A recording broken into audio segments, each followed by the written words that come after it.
কেৱল কেক কাটি মমডাল নুমুৱাই জন্মতিথি পালন কৰিলেই মনুষ্য জীৱনৰ সাৰ্থকতা থাকিব নোৱাৰে। জন্মদিনত মমডাল নুমুৱাই, জ্ঞানৰ বন্তি নুমুৱাই তাক আন্ধাৰৰ বৃত্তলৈ সোমাবলৈ তাক পঠিয়াই দিয়া হ'ল।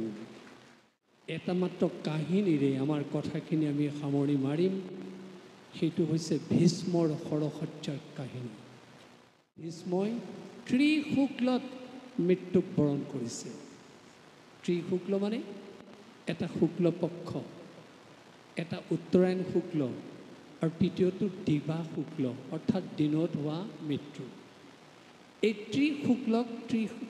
ত্ৰিশুক্লত যদি মানুহৰ মৃত্যু হয়, যিগৰাকী আমাৰ সকলোৰে সৰ্বনিয়ন্ত্ৰক, সৰ্বশক্তিমান গুৰু, আমি আদিতেই সেই পৰমেশ্বৰৰ চৰণত এটি শ্লোকেৰে সৈতে প্ৰণিপাত জনাইছোঁ। তেৰাই যাতে সকলোৰে প্ৰতি কৃপাশীষ বৰ্ষণ কৰে। শান্তাকাৰম জলধি শয়নম পদ্মনাভম সুৰেশম লক্ষ্মীকান্তম কমলনয়নম যোগীবীৰ ধ্যানগম্যম বন্দে বিষ্ণু ভবভয়হৰম সৰ্বলোকৈকনাথম সৰ্বলোকৈকনাথম।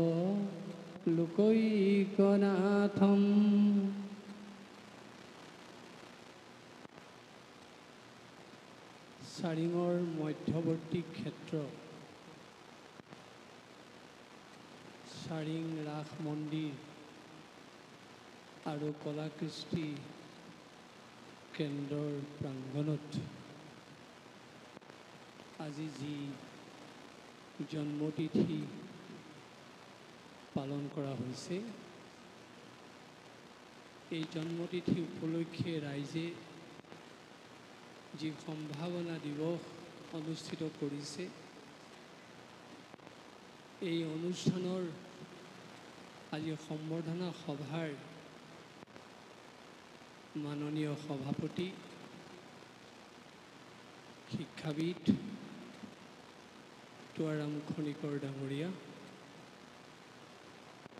আমাৰ ডেকা গোস্বামী প্ৰমুখ্যে বৈষ্ণৱবৃন্দ, আউনীআটী বিশ্ববিদ্যালয়ৰ মাননীয় পঞ্জীয়ক ডক্টৰ মাধুৰ্যমণ্ডিত বৰুৱা, আউনীআটী বিশ্ববিদ্যালয়ৰ লগত জড়িত হৈ থকা কৰ্মকৰ্তাসকল, সুদূৰ গুৱাহাটীৰ পৰা অহা বিশিষ্ট অতিথিসকল, এই অনুষ্ঠানৰ লগত জড়িত হৈ থকা কৰ্মকৰ্তাসকল আৰু আজি বিশেষভাৱে সম্বৰ্ধনা জনাবলগীয়া সম্বৰ্ধিত আমাৰ অতি শ্ৰদ্ধাৰ ব্যক্তিসকল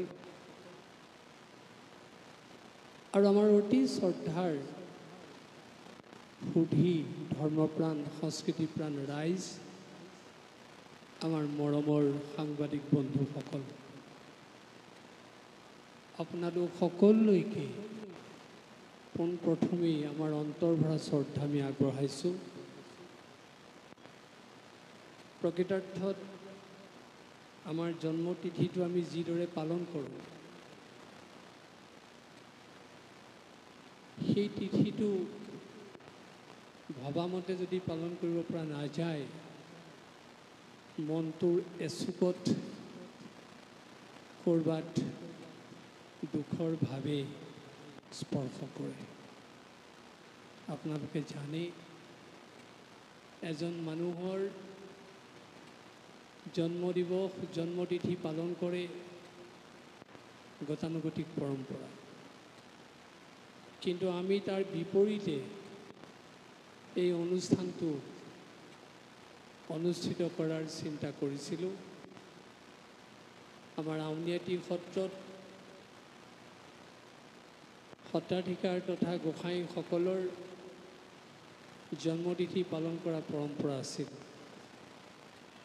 কিন্তু আমি তাক বাহিৰলৈ উলিয়াই আনিছিলোঁ এইটোৰ কাৰণেই যিহেতু সত্ৰানুষ্ঠান ৰাইজৰ কল্যাণৰ অৰ্থে সত্ৰ প্ৰতিষ্ঠা হৈছে। সেই সত্ৰৰ এনে অনুষ্ঠানবিলাক যদি ৰাইজৰ মাজত অনুষ্ঠিত কৰা যায়, ৰাইজ আৰু সত্ৰৰ মাজত থকা যিটো সম্পৰ্ক আৰু যেন দৃঢ় হ'ব। সেই ভাবি আমাৰ বছৰ অনুসাৰে প্ৰতি বছৰে যি অঞ্চলত আমি এই অনুষ্ঠান পাতোঁ, সেই অঞ্চলৰ লোকসকলক বিশেষভাৱে নিৰ্বাচিত কৰি তেখেতসকলক আমি সম্বৰ্ধনা জনাওঁ। আৰু এইটোৱে হৈছে আমাৰ জীৱনৰ শান্তি, আৰু এইটোৱে হৈছে আমাৰ জন্ম দিৱস পালনৰ সাৰ্থকতা। কিন্তু আজি মূল উদ্দেশ্যটো যেন ক'ৰবাতে আছে। 67জন লোকক আমি সম্বৰ্ধনা জনাবৰ কাৰণে ইয়ালৈ আজি মাতি আনিছোঁ। তেখেতসকল বহি আছে, কিন্তু আমাৰ বিভিন্ন কাৰ্যসূচীৰে আমি গৈ তেখেতসকলক ঠেলি দিছোঁ।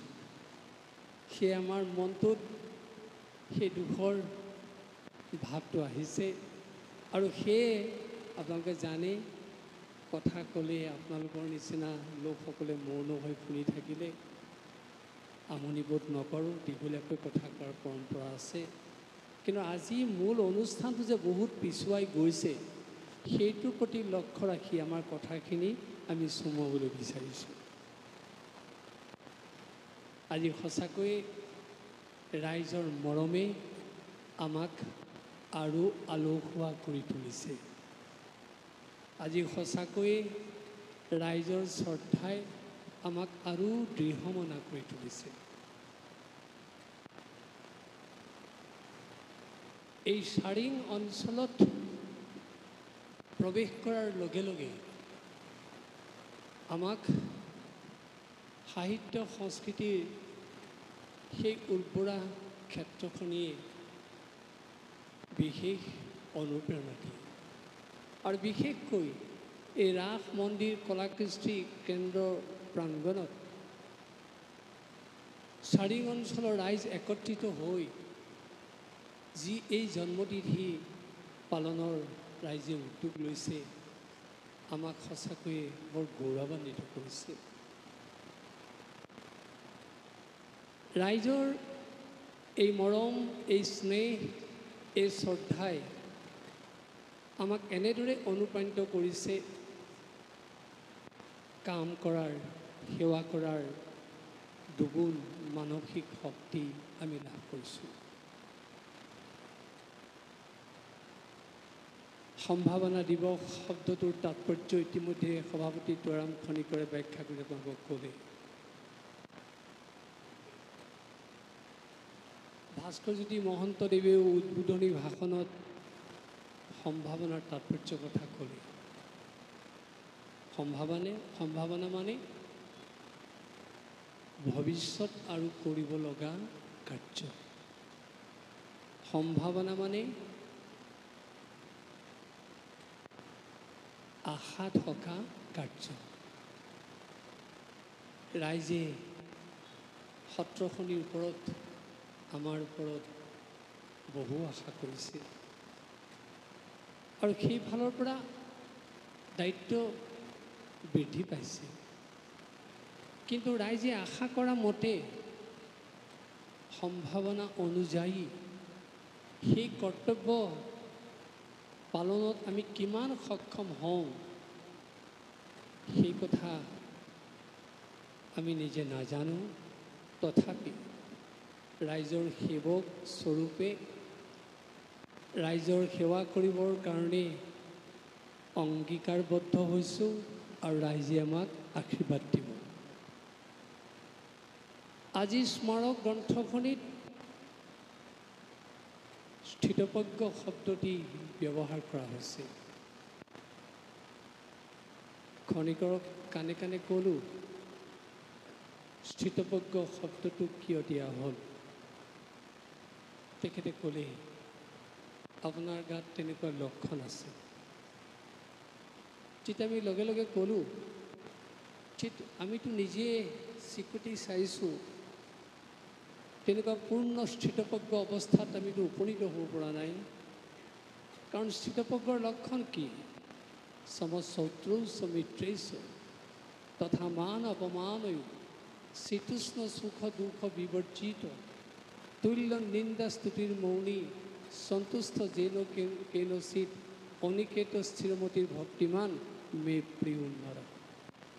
ভগৱান কৃষ্ণই নিজে কৈছে অৰ্জুনৰ আগত, এই অৱস্থাপ্ৰাপ্ত যিজন হ'ব সেইজন সঁচাকৈ স্থিতপ্ৰজ্ঞ পুৰুষৰূপে বিবেচিত হ'ব আৰু সেইজন বোলে মোৰ প্ৰিয় পাত্ৰৰূপেও পৰিগণিত হ'ব। কিন্তু আমিতো সেই লক্ষণৰ অধিকাৰী হ'ব পৰা নাই। শত্ৰু মিত্ৰক সমজ্ঞান কৰা, মান অপমানক সমজ্ঞান কৰা, সুখ দুখক সমজ্ঞান কৰা, প্ৰশংসা নিন্দাক সমজ্ঞান কৰা, শীত তাপক সমজ্ঞান কৰা, আমি সেই অৱস্থা প্ৰাপ্ত হ'ব পৰা নাই।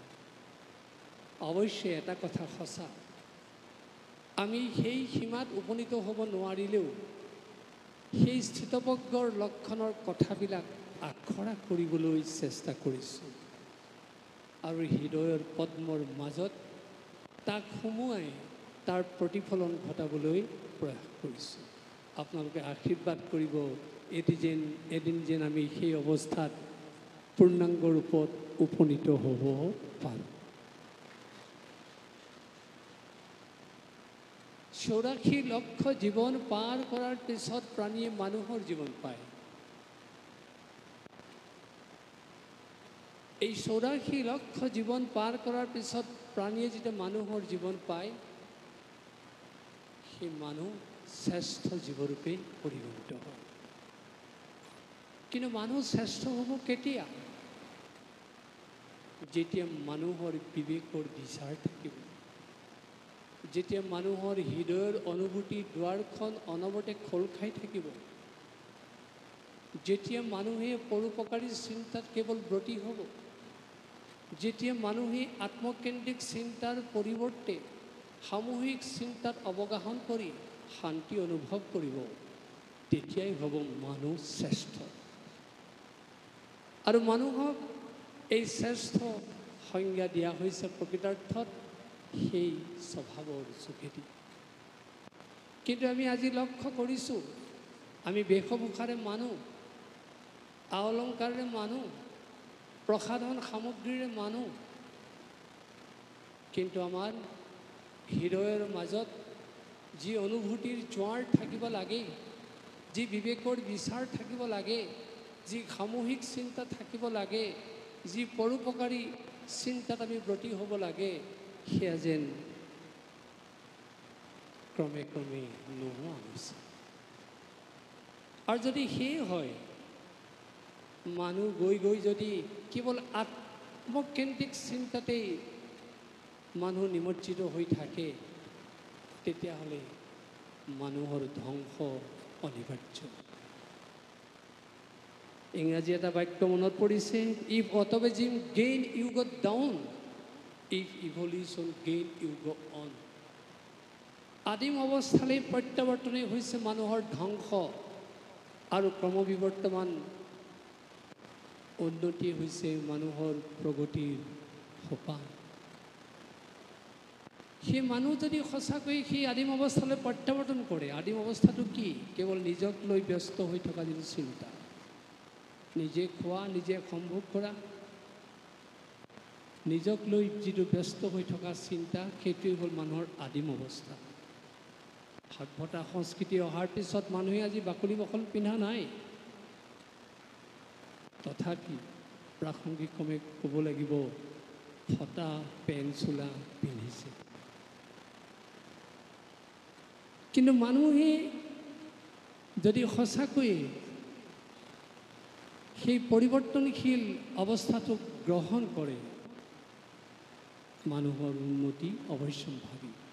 কিন্তু কেৱল নিজক লৈ ব্যস্ত, খুব বেছি নিজৰ ল'ৰা ছোৱালীকেইটাক লৈ ব্যস্ত যিটো জীৱন, এইটো হ'ব আদিম অৱস্থালৈ প্ৰত্যাৱৰ্তন কৰা চিন্তা।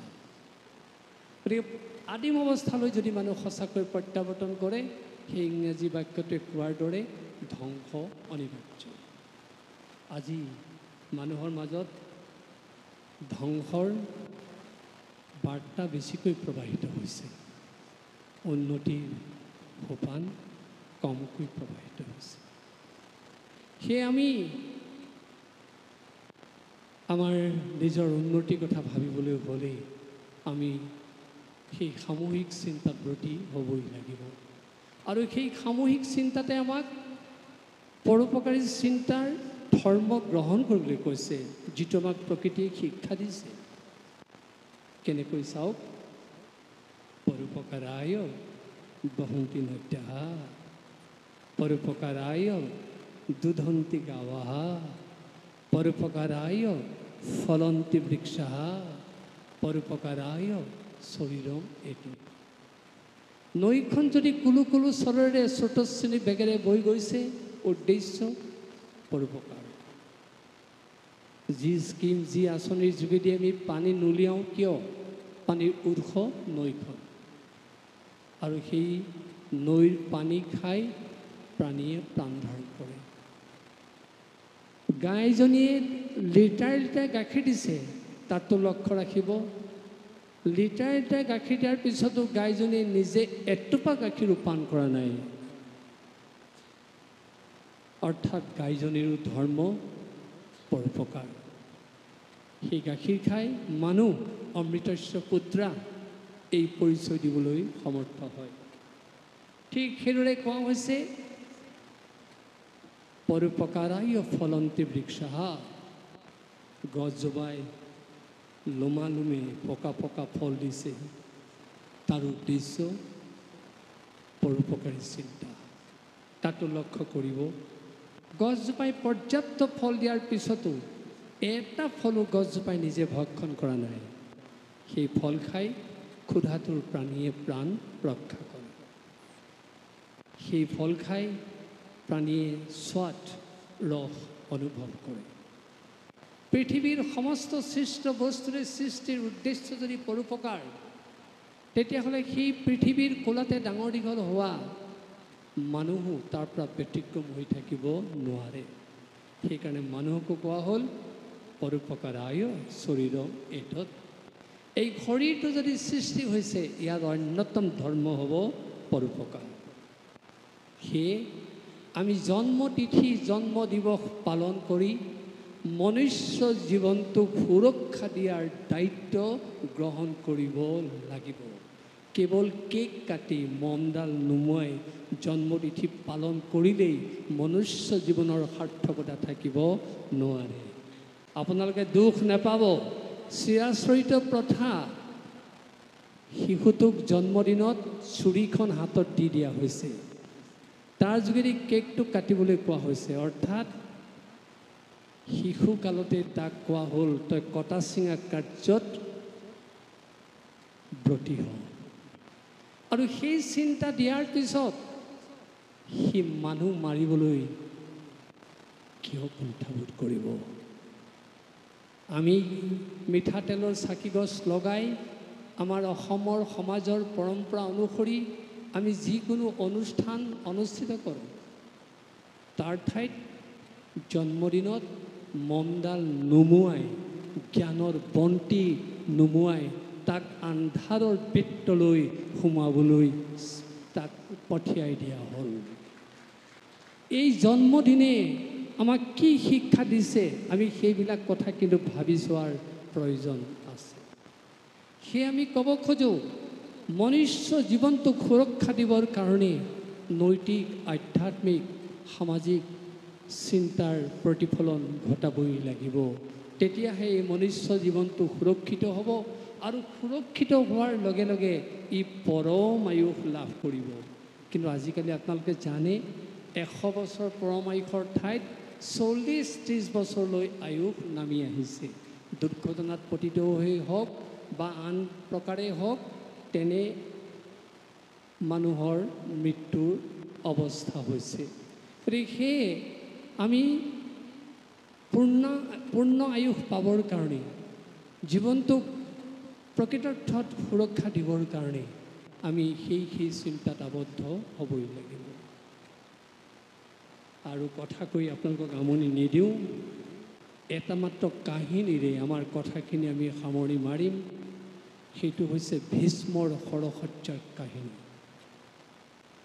সিদিনাখনলৈকে ভীষ্ম শৰসজ্জা ভাওনাখন আমাৰ গাঁৱৰ সমাজত অত্যন্ত জনপ্ৰিয় ভাওনা আছিল।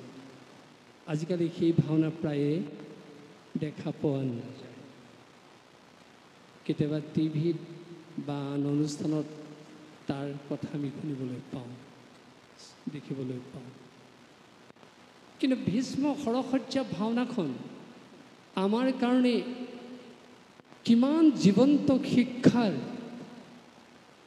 এখন ভাওনা। চাওক, ভীষ্ম শৰসজ্জাত পৰিছিলে কোনদিনা? আঘোণ মাহৰ শুক্লা নৱমী তিথিৰ দিনা। আৰু ভীষ্মই মৃত্যুক সাৱটি ল'লে কোনদিনা? এমাহ ২৬ দিনৰ মূৰত মাঘ মাহৰ শুক্লা পঞ্চমী তিথিৰ দিনা। আপোনালোকৰ কাৰোবাৰ গাত যদি মাৰণাত্মক অস্ত্ৰৰ আঘাত পৰে, আপোনালোক চটফটাই থাকিব। অৰ্জুনৰ নিক্ষিপ্ত শৰে তেওঁক ধৰাশায়ী কৰাৰ পিছতো ভীষ্মই কিন্তু চটফটাই থকা নাই। মৃত্যুৰ দৰে এটা অৱস্থাক এমাহ ২৬ দিনলৈ ঠেলি দিলে আৰু মৃত্যুক ক'লে, মই তোমাক যিদিনাখন মোৰ তৰ্জনী আঙুলিৰে নিৰ্দেশ দিম, তুমি সেই মুহূৰ্ততহে মোৰ ওচৰত উপস্থিত হ'বা। কথামতে কাম। ভীষ্মই সঁচাকৈ সেই মাঘ মাহৰ শুক্লা পঞ্চমী তিথিৰ দিনা মৃত্যুক মাতিছিলে আৰু সেইদিনাখন তেওঁ মৃত্যু বৰণ কৰিলে। আৰু সেই দিনটো বাছি লোৱাৰ তাৎপৰ্য আছে, কাৰণ ভীষ্মই ত্ৰিশুক্লত মৃত্যুক বৰণ কৰিছে। ত্ৰিশুক্ল মানে এটা শুক্ল পক্ষ, এটা উত্তৰায়ণ শুক্ল আৰু তৃতীয়টো দিবা শুক্ল, অৰ্থাৎ দিনত হোৱা মৃত্যু। এই ত্ৰিশুক্লত যদি মানুহৰ মৃত্যু হয়, অনায়াসে তেওঁ পাৰিষদী জীৱন লাভ কৰে। ভীষ্মই সেই ত্ৰিশুক্লত মৃত্যুক বৰণ কৰি তেওঁ পাৰিষদী জীৱন লাভ কৰিছিলে। এতিয়া প্ৰশ্ন আহিলে, ভীষ্মই কেনেকৈ এই অমোঘ শক্তি লাভ কৰিলে? আপোনালোকে জানে, মৃত্যু অৱস্থা অহাৰ লগে লগে মানুহজন ককবকাই থাকে, কেঁকাই গোঠাই থাকে। কেতিয়া কোন মুহূৰ্তত মৃত্যু হয় তেওঁ ক'ব নোৱাৰে। কিন্তু সেই মৃত্যুক ভীষ্মই ইচ্ছাধীন কৰিছিল, নিয়ন্ত্ৰণাধীন কৰিছিল, কৰায়ত্ব কৰিছিল। তেওঁৰ ইচ্ছামতেহে মৃত্যুক তেওঁ সাৱটি লৈছিলে। কেনেকৈ সম্ভৱ? ইয়াৰ মূল ৩টা কাৰণ আছিল। প্ৰথমটো হ'ল, ভীষ্মই ব্ৰহ্মচৰ্য ব্ৰত ৰক্ষা কৰি যি সদাচাৰী জীৱন যাপন কৰিছিল, তাৰ যোগেদি ভীষ্মই মৃত্যুক ইচ্ছাধীন কৰাৰ ক্ষমতা লাভ কৰিছিল। দ্বিতীয়টো কাৰক আছিল, ভীষ্ম আছিল কায় মন বাক্যেৰে সংযমী পুৰুষ। শৰীৰে সংযমী, মনৰে সংযমী আৰু বচনেৰে সংযমী। আৰু তৃতীয়টো কাৰক আছিল, ভীষ্মৰ হৃদয়ত আছিল কেৱল কৃষ্ণ অনুৰণিত চিন্তা। গতিকে এই কাহিনী আমাক সেই কথা প্ৰমাণ কৰি দিছে। আজি আমাৰ ল'ৰা ছোৱালীৰ মাজতো আমাৰ অভিভাৱকসকলে যদি এই বাৰ্তা প্ৰবাহিত কৰিব পাৰে, আপোনালোকৰ ঘৰৰ ল'ৰা ছোৱালীৰ আপোনালোকৰ অকাল মৃত্যু দেখিব নালাগে। আজি আনৰ নহ'লেও মাকৰ বুকুখন দূৰ দূৰকৈ কঁপি থাকে। কেতিয়া জানে? যেতিয়া তেওঁৰ সন্মুখেদি তেওঁৰ ল'ৰা বা ছোৱালীজনীয়ে বাইকখন গাড়ীখন লৈ যায়, তেওঁ ভাবিবলৈ বাধ্য হয় যে দুৰ্ঘটনাত পতিত হৈ মানুহৰ যেনেকৈ মৃত্যু হৈছে, মোৰ ল'ৰা ছোৱালী যে গাড়ী আৰু বাইক লৈ গৈছে, ই সঁচাকৈ সুশৰীৰে ঘৰলৈ ঘূৰি আহিবনে নাহে? কিন্তু সেই পিতৃ মাতৃয়ে, সেই অভিভাৱকে যদি সেই সন্তানক প্ৰথমতেই সেই জীৱনৰ মন্ত্ৰ দিলেহেঁতেন, কেতিয়াও বুকুখন দূৰকৈ কঁপি নাথাকিলেহেঁতেন। যদি সেই অভিভাৱকে পিতৃ মাতৃয়ে ক'লেহেঁতেন, বোপাই আইজনী, তই বিচৰা মতেই মই বাইকখন দিলোঁ, গাড়ীখন দিলোঁ, বা তোৰ উপাৰ্জিত ধনেৰে তই এই সম্পত্তি গোটাই লৈছ, কিন্তু মনত ৰাখিবি, তই সদাচাৰী সংযমী আধ্যাত্মিক জীৱনৰ চাবিপাত বুকুৰ মাজত সোমোৱাইহে গাড়ীখন চলাবি, বাইকখন চলাবি। সেই মন্ত্ৰ অভিভাৱকে দিয়কচোন, কেতিয়াও তেওঁ হতাশগ্ৰস্ত হ'ব নালাগে। কেৱল সেয়ে নহয়, সেই ভাৱেৰে যদি গাড়ীখন চলায়, সেই ভাৱেৰে যদি তেওঁ বাইকখন চলায়, তেওঁ সুশৰীৰে সেই নিজৰ ঘৰৰ ল'ৰা, ঘৰৰ ছোৱালী ঘৰলৈ ঘূৰি আহিব আৰু 100 বছৰৰ পৰমায়ুস বিনা দ্বিধাই লাভ কৰিব। সেয়ে আমি ভীষ্মৰ কাহিনী আজি আমাৰ এই জন্মতিথিত আপোনালোকক অতি প্ৰাসংগিক বিষয় বুলি ভাবি ব্যক্ত কৰিলোঁ। এই কাহিনী সকলোৱে সাৰোগত কৰক, আমাৰ ল'ৰা ছোৱালীবিলাকক সদাচাৰী সংযমী আধ্যাত্মিক জীৱনৰ শিক্ষা দিয়ক। তেওঁলোকে যদি সঁচা অৰ্থত এই জীৱন যাপন কৰে, দেখিব মনুষ্য জীৱন সুৰক্ষিত হ'ব, সমাজ সুৰক্ষিত হ'ব, অসূয়া প্ৰীতি দূৰ হ'ব, আমি সকলোৱে শান্তি অনুভৱ কৰিম। সদৌ